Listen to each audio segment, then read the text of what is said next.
ایک دفعہ ایک شخص نے عرض کیا ہے، لیکن ان دعاؤں کی محنت باقی دعاؤں سے تھوڑی مختلف انداز میں ہوتی ہے۔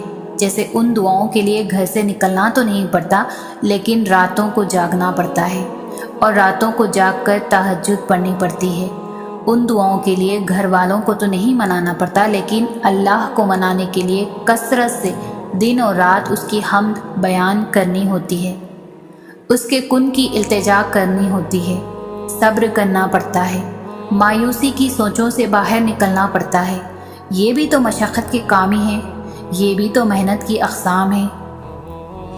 اب آپ میں سے بہت سے لوگ نے مجھے جو ایک سوال کرنا ہے وہ یہ ہے کہ اگر ہم نے پوری کوشش کر لی ہو اور تب بھی کچھ نہ ہوا تو اس کا آسان سا جواب یہی ہے کہ پھر اللہ پر یقین رکھیں اور اس پہ نتیجے کی ساری دوڑیں چھوڑ دیں۔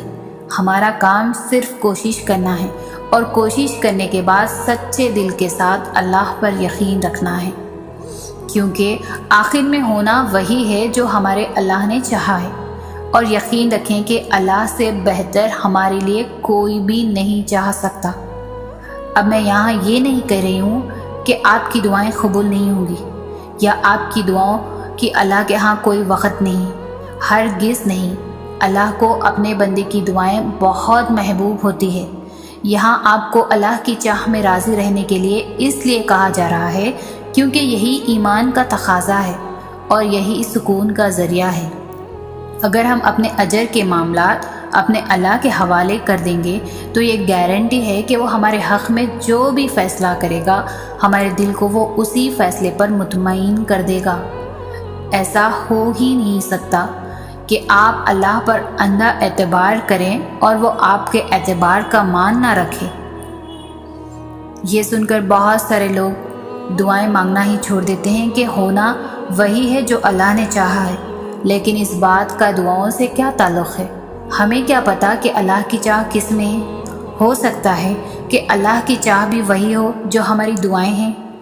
کبھی یہ نہیں سوچا آپ نے؟ منفی خیالات اور منفی چیزیں پر ہم بہت فوکس کرتے ہیں، اس لیے مثبت چیزیں ہمیں نظر ہی نہیں آتی۔ اس لیے دعا مانگنی تو کبھی بھی نہیں چھوڑنی چاہیے۔ اللہ کب کیا بدل دے کچھ بھی پتہ نہیں، اللہ کب کن فرما دے ہم نہیں جانتے۔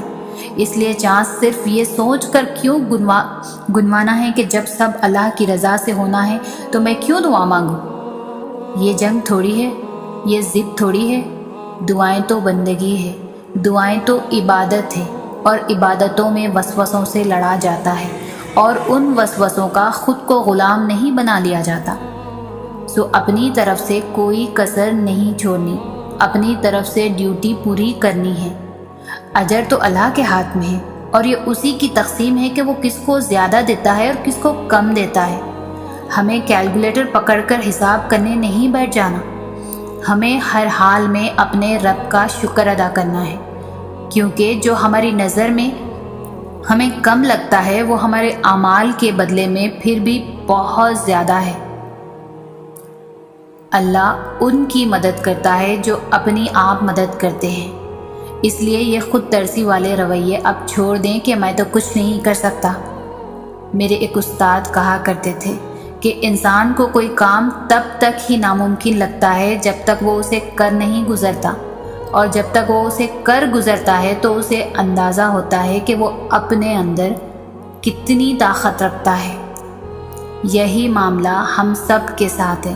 ہمیں تب تک نہیں پتہ چلے گا کہ ہم کون سا کام کر سکتے ہیں جب تک ہم اسے کرنے کی ٹھان نہیں لیتے اور اسے کرنے کی کوشش نہیں کرتے۔ تو پھر دیر کس بات کی؟ اپنے لیے ہمت کریں اور اللہ پر بھروسہ رکھ کر آگے بڑھیں۔